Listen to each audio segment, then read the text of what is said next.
তো প্রিয় দর্শক বন্ধুরা, যুবশ্রী প্রকল্পে দীর্ঘদিন ধরে যে টাকা বন্ধ রয়েছে, আপনারা হয়তো অপেক্ষায় রয়েছেন যে টাকা কবে কি দেওয়া হবে। আপনি যখন ফোন করছেন তখন কিন্তু সেখানে বলা হয়েছে যে ফান্ডে টাকা নেই।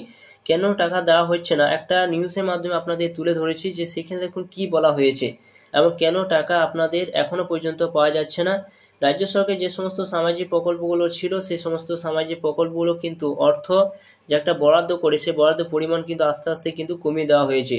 কিন্তু এখানে বলা যাচ্ছে না যে যুবশ্রী প্রকল্পে টাকা আপনারা পাবেন কিনা, সেটি কিন্তু কোনো গ্যারান্টি কিন্তু এখানে বলা যাবে না। তো চলুন সেটি নিউজের মাধ্যমে আপনাদের তুলে ধরবো। অবশ্যই আপনারা ক্লিয়ারভাবে আপনারা জানতে পারবেন যে কেন টাকা আপনাদের এখনো পর্যন্ত পাওয়া যাচ্ছে না বা টাকা আপনাদের দেবে কিনা, সেটি কিন্তু এখানে বিস্তারিতভাবে কিন্তু বলা যাবে না।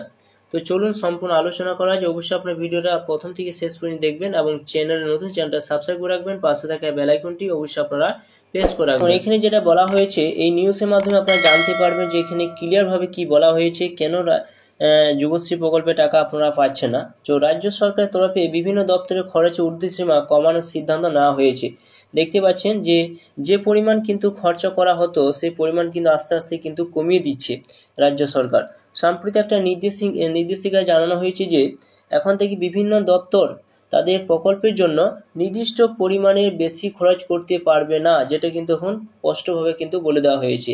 এই সিদ্ধান্তের পিছনে রয়েছে রাজ্যের আর্থিক অবস্থার উপর চাপ, বিভিন্ন প্রকল্পে খরচে স্বচ্ছতা আনার প্রচেষ্টা। নবান্নের শীর্ষ আধিকারিকের মতে কিছু দপ্তরের কোষাগার অবস্থা বিবেচনা না করে অতিরিক্ত খরচ করেছিল, যার ফলে এই পদক্ষেপ না জরুরি হয়ে পড়েছিল, যেটা কিন্তু এখানে উল্লেখ করা হয়েছে স্পষ্টভাবে যে অতিরিক্ত কিন্তু খরচা করে দেওয়া হয়েছিল। তাই জন্য কিন্তু এই সমস্ত ব্যবস্থা কিন্তু রাজ্য সরকার নেওয়া হয়েছে, রাজ্য সরকার কিন্তু নিয়েছে। তো আরও কি বলা হয়েছে দেখুন, এখানে যেটা বলা হয়েছে খরচের নতুন ঊর্ধ্বসীমা।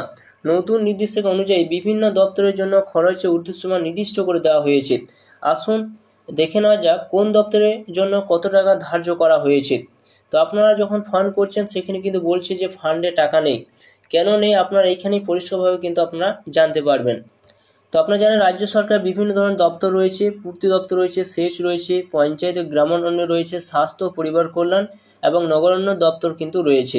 এই সমস্ত দপ্তরগুলো দেখুন মতো বড় দপ্তরের জন্য খরচ ঊর্ধ্বসীমা 5 কোটি টাকা থেকে কমিয়ে সেটা কিন্তু 3 কোটি টাকা করা হয়েছে। কেন করা হয়েছে, যে আগে যে 5 কোটি 2023 সালে কিন্তু সেটা ছিল 5 কোটি, এখন বর্তমানে সেটা করে দেওয়া হয়েছে 3 কোটি। কেন কমানো হলো আপনার সম্পূর্ণ কিন্তু জানতে পারবেন এখানে। এছাড়াও উত্তরবঙ্গ উন্নয়ন, সুন্দরবন উন্নয়ন এবং পশ্চিমবঙ্গ উন্নয়ন দপ্তরের জন্য এই সীমা 3 কোটি থেকে কমিয়ে 1 কোটি টাকা কিন্তু করা হয়েছে। আগে যেটা ছিল 3 কোটি টাকা, সেটা কিন্তু কমিয়ে দেওয়া হয়েছে 1 কোটি টাকা, যেখানে 2 কোটি টাকা কিন্তু কম, যেটা দেখুন পরিষ্কারভাবে বলা হয়েছে। এছাড়া বলা যায় আবাসন রয়েছে, ক্ষুদ্র রয়েছে, মাঝারি শিল্প এবং তথ্য ও সংস্কৃতি দপ্তরের মতো দপ্তরের যে নতুন ঊর্ধ্বসীমা 75 লক্ষ টাকা কিন্তু এখানে করা হয়েছে। অন্যান্য সমস্ত দপ্তরের জন্য খরচের সর্বোচ্চ সীমা 50 লক্ষ টাকা ধার্য করা হয়েছে। তো এইখানে যেটা বলা হয়েছে কেন এই সিদ্ধান্ত নেওয়া হলো, রাজ্য সরকার তরফ থেকে এই সিদ্ধান্ত কিন্তু কেন নেওয়া হয়েছে। রাজ্য সরকার বর্তমানে একাধিক কেন্দ্রীয় প্রকল্পের ভার নিজের কাঁধে কিন্তু তুলে নিয়েছে। 100 দিনের কাজ, আবাসন এবং গ্রাম সড়ক যোজনার মতো প্রকল্পের কেন্দ্রের তরফে টাকা আসা বন্ধ হয়ে যাওয়ায় রাজ্যকে সে খরচ কিন্তু বহন করতে হচ্ছে।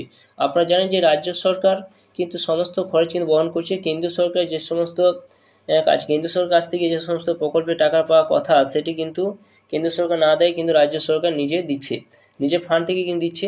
তাই জন্য কিন্তু রাজ্য সরকার উপরে কিন্তু চাপ সৃষ্টি হয়েছে, একটা চাপ কিন্তু পড়েছে এবং তার জন্য এই সমস্ত প্রকল্পে যে বরাদ্দ যে টাকা পরিমাণ, আগে যে পরিমাণ বরাদ্দ করা হয়েছিল সেই পরিমাণ কিন্তু আস্তে আস্তে কিন্তু কমিয়ে দেওয়া হয়েছে।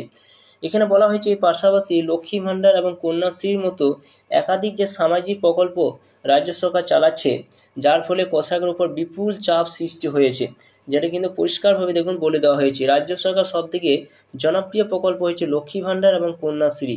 এই সমস্ত যে সামাজিক প্রকল্পগুলো আপনারা জানেন যে মাস শেষ হলে কিন্তু এই সমস্ত প্রকল্পের টাকাগুলো কিন্তু পাওয়া যায়। তো এই সমস্ত টাকাগুলো দেওয়ার জন্য কিন্তু রাজ্যের একটা কোষাগারে কিন্তু একটা চাপ সৃষ্টি হয়েছে এবং সেই চাপ সৃষ্টি হওয়ার কারণবশত জন্য বিভিন্ন দপ্তরে যে রয়েছে সেই দপ্তরে কিন্তু বরাদ্দ টাকা কিন্তু আস্তে আস্তে কমিয়ে দেওয়া হয়েছে। তো আমাদের বর্তমানে যে যুবশ্রী প্রকল্পে যে একটা সামাজিক প্রকল্প আওতায় কিন্তু পড়ছে, তো তার জন্য কিন্তু এই কারণবশত কিন্তু আপনারা এখনও পর্যন্ত যুবশ্রী টাকা কিন্তু পাচ্ছেন না, ফান্ডে কিন্তু এখনও পর্যন্ত টাকা নেই।